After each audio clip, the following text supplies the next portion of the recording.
Chapter 5 Rikki Tikki Tavi. At the hole where he went in, Red Eye called to Wrinkle Skin. Hear what the little Red Eye saith.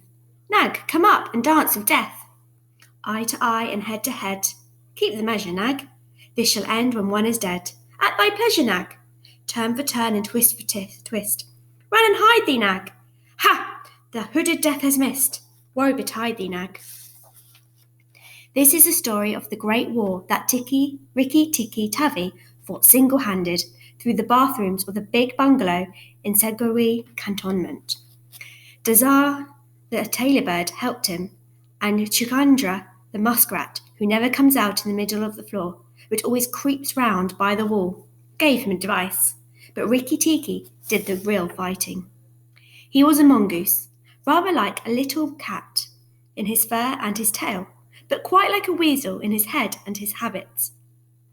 His eyes and the end of his restless nose were pink. He could scratch himself anywhere he pleased, with any leg, front or back, that he chose to use. He could fluff up the end of his tail till it looked like a bottle brush, and his war cry, as he scuttled through the long grass, was "Rick-tick-ticky-ticky-tick." One day, a high summer flood washed him out of the burrow where he lived with his father and his mother, and carried him, kicking and clucking, through the roadside ditch. He found a little wisp of grass floating there, and clung to it till he lost his senses. When he revived, he was lying in the hot sun in the middle of a garden path, very draggled indeed, and a small boy was saying, "He's dead, mongoose, let's have a funeral." "No," said his mother, "let's take him in and dry him. Perhaps he isn't really dead." They took him into the house, and a big man picked him up between his finger and thumb, and said he was not dead, but half choked. So they wrapped him in cotton wool and warmed him, and he opened his eyes and sneezed. "Achoo!" "Now," said the big man, he was Englishman who had just moved into the bungalow, "don't frighten him, and we'll see what he'll do." It's the hardest thing in the world to frighten a mongoose, because he is eaten up from nose to tail with curiosity. The motto of the mongoose family is, "Run and find out." The Rikki Tikki was a true mongoose. He looked at the cotton wool, decided that it was not good to eat, ran all around the table, sat up and put his fur in order, scratched himself and jumped on the small boy's shoulder. "Don't be frightened, Teddy," said his father. "That's his way of making friends." "Ouch, he's tickling under my chin," said Teddy. Rikki Tikki looked down between the boy's collar and neck, snuffed at his ear, and climbed down to the floor, where he sat rubbing his nose. "Good gracious," said Teddy's mother, "and that's a wild creature. I suppose he's so tame because we've been kind to him." "All mongooses are like that," said her husband. "If Teddy doesn't pick him up by the tail or try to put him in a cage, he'll run all around the house all day long. Let's give him something to eat." They gave him a little piece of raw meat. Rikki Tikki liked it immensely, and when it was finished, he went out to the veranda and sat in the sunshine and fluffed up his fur to make it dry to the roots. Then he felt better. "There are more things to find out about this house," he said to himself, "than all my family could find out in all their lives. I shall certainly stay and find out." He spent all day roaming around the house. He nearly drowned himself in the bathtubs, put his nose into the ink on the writing table, and burnt it on the end of a big man's cigar, for he climbed up in the big man's lap to see how writing was done. At nightfall, he ran into Teddy's nursery to watch how the kerosene lamps were lighted, and when Teddy went to bed, Rikki Tikki climbed up too. He was a restless companion, because he had to get up and attend to every noise all through the night, and find out what made it. Teddy's mother and father came in, the last thing to look at their boy, and Rikki Tikki was wide awake on the pillow. "I don't like that," said Teddy's mother. "He may bite the child." "He'll do no such thing," said the father. "Teddy's safer with that little beast than if he had a bloodhound to watch him. If a snake came into the nursery now—" But Teddy's mother wouldn't think of anything so awful. Early in the morning, Rikki Tikki came to early breakfast in the veranda, riding on Teddy's shoulder. And they gave him a banana and some boiled egg. and he sat on all their laps, one after the other, because every well-brought-up mongoose always hopes to be a house mongoose some day and have room to run about him. And Rikki Tikki's mother, she used to live in the general's house as her goalie, had carefully told Rikki what to do if he ever came across white men. The Rikki Tikki went out of the garden to see what was to be seen. It was a large garden, only half cultivated, with bushes as big as summer houses of Marshall Nils roses, lime and orange trees, clumps of bamboos, and thickets of high grass. Rikki Tikki licked his lips. "This splendid hunting ground," he said, and his tail grew bottle-brushy at the thought of it, and he scuttled up and down the garden, sniffing here and there till he heard very sorrowful voices in the thorn bush. It was Darzee of Tailorbird and his wife. They had made a beautiful nest by pulling 2 big leaves together and stitching them up the edges with fibres, and had filled a hollow with cotton and downy fluff. The nest swayed to and fro as they sat on the rim and cried. "What's the matter?" asked Rikki Tikki. "We're very miserable," said Darzee. "One of our babies fell down the nest yesterday, and Nag ate him." Said Rikki Tikki. "That's very sad. But I'm a stranger here. Who is Nag?" Darzee and his wife only cowered down in the nest without answering. From the thick grass at the foot of the bush there came a low hiss, a horrid, cold sound that made Rikki Tikki jump back 2 clear feet. Then inch by inch, out of the grass rose up the head and spread hood of Nag, the big black cobra. He was 5 feet long from tongue to tail. When he had lifted 1/3 of himself clear of the ground, he stayed balancing to and fro exactly as a dandelion tuft balances in the wind, and he looked at Rikki Tikki with the wicked snake's eyes that never changed their expression, whatever the snake may be thinking of. "Who is Nag?" said he. "I am Nag. The great god Brahm put his mark upon all our people, and when the first cobra spread his hood to keep the sun off Brahm as he slept, look and be afraid."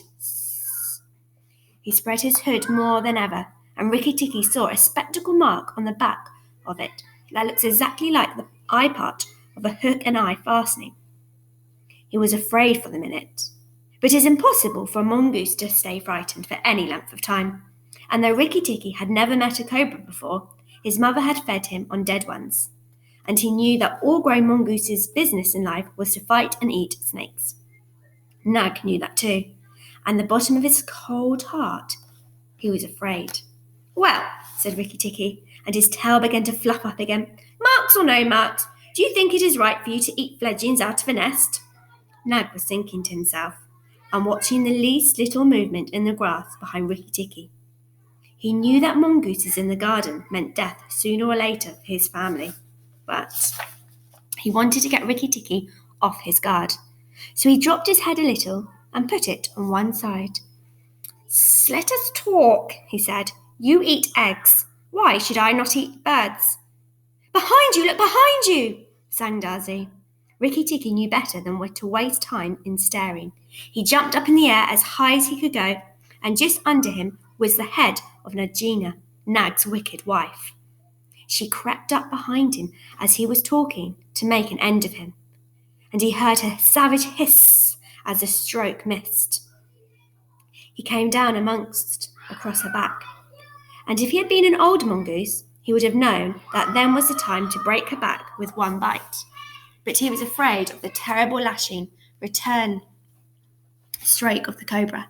He bit indeed, but did not bite long enough, and he jumped clear of the whisking tail, leaving Nagina torn and angry. "Wicked, wicked, Darzee," said Nag, lashing up as high as he could reach towards the nest of the thorn bush.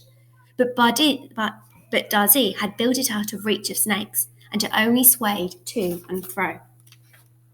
Rikki Tikki felt his eyes growing red and hot. When a mongoose's eyes grow red, he is angry, and he sat back on his tail and hind legs like a little kangaroo, and looked all around him, and chattered with rage. But Nag and Nagina had disappeared into the grass. When a snake misses a stroke, it never says anything or gives any sign of what it means to do next. Rikki Tikki did not care to follow them, for he did not feel sure that he could manage 2 snakes at once. So he trotted off to the gravel path near the house and sat down to think. It was a serious matter for him.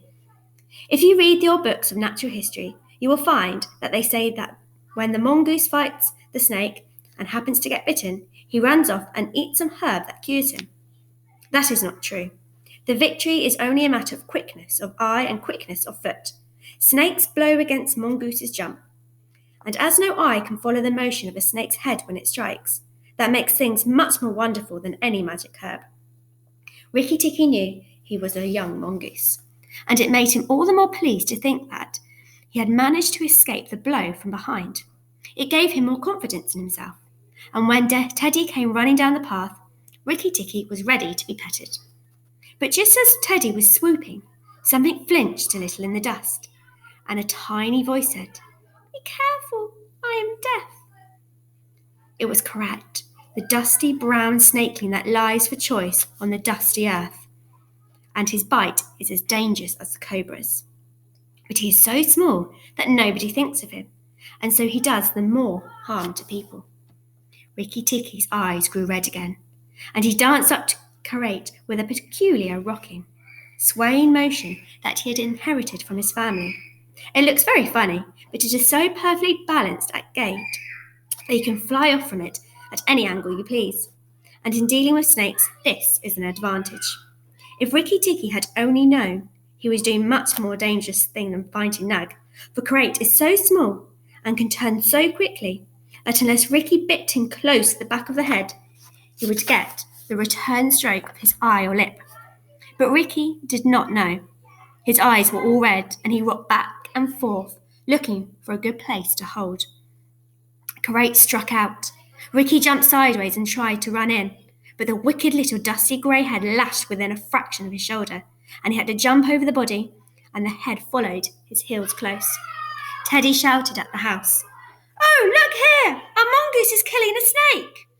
And Rikki Tikki heard a scream from Teddy's mother. "Ah!" His mother ran out with a stick, but by the time he came up, Karate had lunged out once too far, and Rikki Tikki had sprung, jumped on the snake's back, dropped his head far between his forelegs, bitten as high up the back he could get hold, and rolled away. That bite paralysed Karate, and Rikki Tikki was just going to eat him up from the tail, after the custom of his family at dinner, when he remembered that a full meal makes a slow mongoose, and if he wanted all his strength and quickness ready, he must keep himself thin.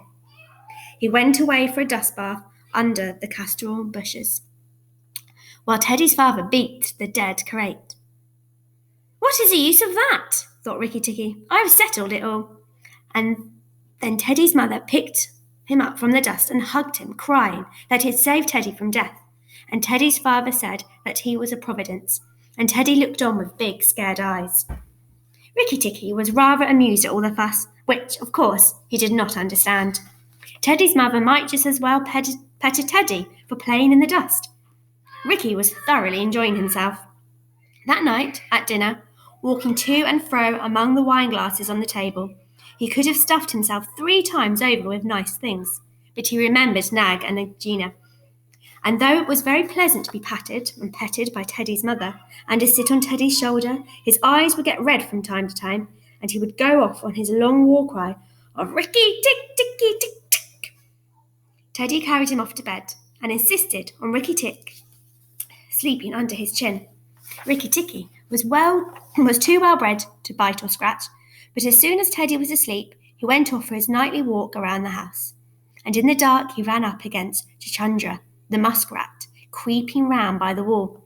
Chuchundra is a broken-hearted little beast. He whimpers and cheeps all night, trying to make up his mind to run into the middle of the room, but he never gets there. "Don't kill me," said Chuchundra, almost weeping. "Rikki Tikki, don't kill me." "Do you think a snake killer kills muskrats?" said Rikki Tikki scornfully. "Those who kill snakes get killed by snakes," said Chuchundra, more sorrowfully than ever. "And how am I to be sure that Nag won't mistake me for you some dark night?" "That's not the least of danger," said Rikki Tikki. But Nag is in the garden, and I know you don't go there. My cousin the rat told me, said Chuchunda, and then he stopped. Told you what? Hush! Nag is everywhere, Rikki Tikki. You should have talked to Chua in the garden. I didn't, so you must tell me quick, Chuchunda, or I'll bite you. Chuchunda sat down and cried till the tears rolled off his whiskers. I'm a very poor man, he snobbed. I had spirit enough to run out into the middle of the room. Hush! I mustn't tell you anything. Can't you hear, Rikki Tikki? Rikki Tikki listened. The house was as still as still. But he thought he could just catch the faintest scratch in the world. A noise as faint as that of a wasp walking on a window pane. The dry scratch of a snake's scales on brickwork. That's Nag or Nagina, he said to himself, and he's crawling into the bathroom sluice. You're right, Chuchunda. I should have talked to Chua. He stole off to Teddy's bathroom, but there was nothing there, and then to Teddy's mother's bathroom. At the bottom of the smooth plaster wall, there was a brick pulled out to make a sluice for the bath water. And as Rikki Tikki stole in by the masonry curb where the bath was put, he heard Nag and Nagina whispering together outside in the moonlight. When the house is emptied of people, said Nagina to her husband, he will have to go away, and then the garden will be our own again. Go in quietly. Remember that big man who killed Crate is the first one to bite. Then come out and tell me, and we will hunt Rikki Tikki together. But are you sure there's anything to be gained by killing the people? Said Nag. Everything. And when there are no people in the bungalow, did we have any mongoose in the garden? So long as the bungalow is empty, we are king and queen of the garden. And remember that as soon as our eggs in the melon bed hatch, as they may well tomorrow, our children will need room and quiet. I had not thought of that, said Nag. I will go, but there is no need that we should hunt for Rikki Tikki afterwards. I will kill the big man and his wife and the child if I can, and come away quietly. Then the bungalow will be empty, and Rikki Tikki will go. Rikki Tikki tingled all over with rage and hatred at this, and then Nag's head came through the sluice, and his 5 feet of cold body followed it. Angry as he was, Rikki Tikki was very frightened as he saw the size of the big cobra. Nag called himself up, raised his head, and looked into the bathroom in the dark, and Rikki could see his eyes glitter.